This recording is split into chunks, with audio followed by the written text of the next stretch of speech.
सभी को जय मसीह की। मैं परमेश्वर का धन्यवाद करती हूँ कि मुझे परमेश्वर ने फिर से बार मौका दिया कि मैं आपके सामने आ सकूँ और उसके पवित्र वचनों को मैं आपके साथ बांट सकूँ।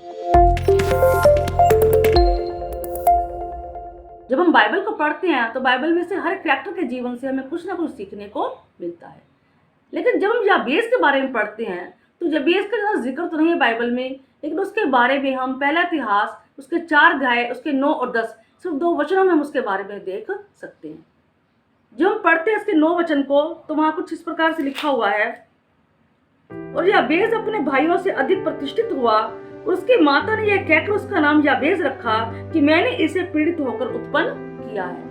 याबेस की माँ ने बड़ी पीड़ा में, बड़े दुख में उसको जन्म दिया और उसका नाम याबेस रखा। याबेस नाम का मतलब है दुख देने वाला या पीड़ा देने वाला। सोचो कैसा लगता होगा उसको जब कोई उसको इस नाम से पुकारता होगा। कैसी श्रापित सी जिंदगी उसको अपनी लगती होगी।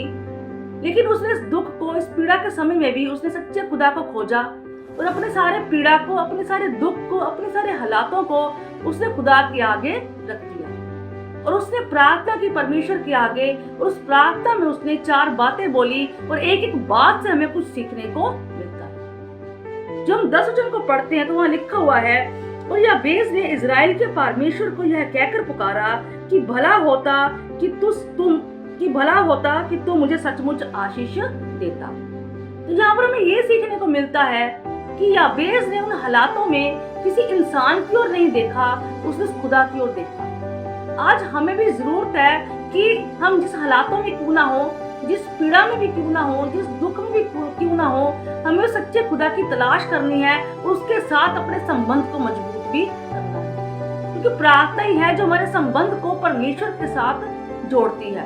प्रार्थना ही है जो हमारे लिए रास्ते खोलती है। प्रार्थना ही है जो हमें उसके अभिषेक, उसके सामर्थ से हमें भरती है। और प्रार्थना ही है जो हमें के जरिए ही परमेश्वर हमें उन दुखों से, उन पीड़ाओं से बाहर निकालता है। और वचन कहता है कि श्रापित है वो जिसका भरोसा किसी इंसान के ऊपर है, और आशीषित है वो जिसका भरोसा खुदा के ऊपर है।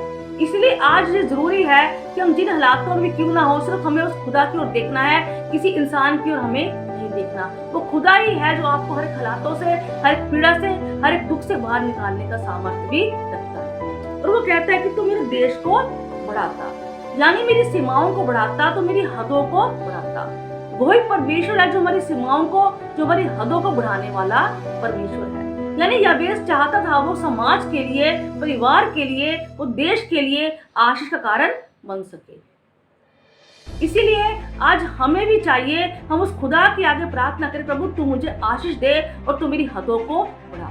अगर हम याकूब के बारे में पढ़ते हैं, याकूब ने कहा परमेश्वर मैं तुझे तब तक ना छोड़ूंगा जब तक तू मुझे आशीष ना देगा। परमेश्वर ने उसे आशीष भी दी और उसे बढ़ाया भी। और वो कहता है कि तू मुझे बुराई से ऐसे बचाए रखता कि मैं उससे पीड़ित ना होता। यानी खुदा में होते हुए भी, प्रार्थना करते हुए भी, खुदा के भवन में जाते हुए भी बहुत सारी बुराइयां आज हमारे अंदर हैं, और अपने ही बुराइयों के कारण हम कई बार परीक्षाओं में फंस जाते हैं। और परमेश्वर मसीह ने प्रार्थना करनी सिखाई। जब मत्ती की किताब में पढ़ते हैं हम लोग, वहाँ लिखा हुआ है कि तू हमें परीक्षा में न ला, बल्कि तू हमें बुराई से बचा। आज हमें ये कहने की जरूरत है, खुदा वो सारी बातें जो हमें तेरे प्रेम से अलग करती हैं, वो सारे कार्य जो हमें तेरे राज्य में जाने से रोकते हैं, खुदा वो सारी बातें हमारे अंदर से निकल जाए। जब हम ऐसी प्रार्थना करेंगे तो वो कहता है वो तेरा हाथ मेरे साथ रहता, तब खुदा हमारी अगुवाई करेगा, तब खुदा का हाथ हमारे साथ होगा, तब खुदा हमें हर कार्य में सफल करेगा। अगर हम यूसुफ के बारे में पढ़ते हैं, यूसुफ जिस कार्य को भी करता था, परमेश्वर हर एक कार्य में उसे सफलता देता था और हर एक कार्य में उसके साथ भी होता। उसे व्यभिचार का मौका मिला, लेकिन उसे व्यभिचार भी नहीं किया, क्योंकि अपनी ही बुराई के कारण हम अपनी अभिलाषाओं में फंसकर हम अपनी खुद ही परीक्षाओं में पड़ जाते हैं। इसलिए आज हमें ये कहने की जरूरत है, खुदा तू मुझे आशीष दे, मेरी हदों को बढ़ा, तू मुझे बुराई से बचा, और तेरा हाथ क्या रहे फिर मेरे साथ भी रहे। याबेस ने अपने हालातों को, अपनी परिस्थितियों को एक्सेप्ट नहीं किया, बल्कि उसने अपनी सारी पीड़ाओं को, सारे हालातों को, सारी परिस्थितियों को उस खुदा के आगे उसने रख दिया।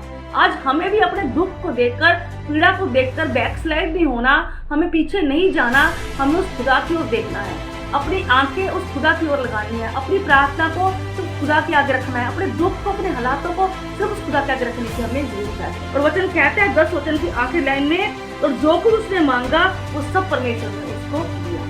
वो खुदा आपके जीवन की कारण है, वो खुदा आपको भी आशीष दे सकता है। इसलिए जरूरी है सिर्फ हम किसी इंसान के ऊपर नहीं, उस खुदा के ऊपर भरोसा रखकर अपनी सारी बातों को उस खुदा के आगे रखें और उसके आगे हम प्रार्थना करें, खुदा तू मुझे आशीष, तू मुझे बढ़ा खुदा, तू मुझे हर एक बुराई से बचा खुदा। याबेस नहीं चाहता था वो किसी परीक्षा में पड़े, इसलिए आज हमें उस याबेस की तरह ये प्रार्थना करने की जरूरत है। तब खुदा आपको बढ़ाएगा और खुदा आपको आशीष भी देगा। खुदा आपको बरकत और आशीष दे। सभी को जय।